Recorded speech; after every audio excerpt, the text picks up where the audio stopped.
Alam mo bang ang pinakamahalagang skill sa Forex ay hindi ang paghula kung tataas o bababa ang presyo nito? Ang tunay na sikreto sa long-term success sa trading ay risk management. Sa Forex trading, ang goal ay hindi lang kumita ng malaki traders para mabawasan ng risk ng pagkalugi at mapanatili ang capital nila habang lumalaki ang kita nila. 4 principles of risk management.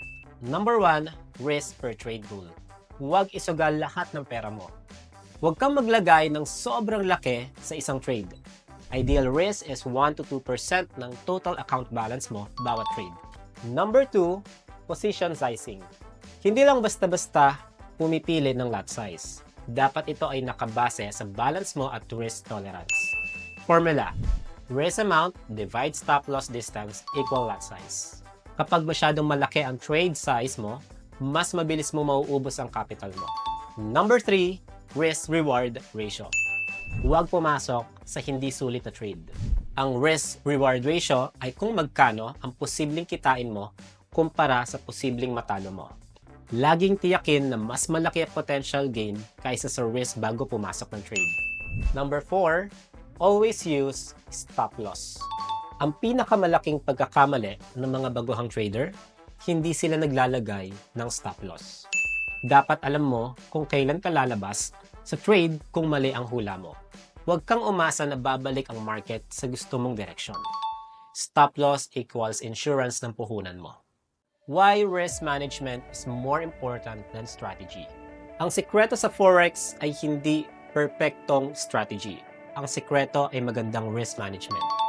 Kahit 50% win rate ka lang, pwede ka rin kumita kung tama ang risk-reward ratio mo. Pero kahit 90% win rate ka, kung hindi ka marunong mag-manage ng risk, isang talo mo lang, ubos ang account mo. Ang trading ay marathon, hindi sprint. Protektahan ang puhunan mo para makapaglaro ka ng matagal. Ngayon alam mo na kung paano gumamit ng risk management para protektahan ang puhunan mo.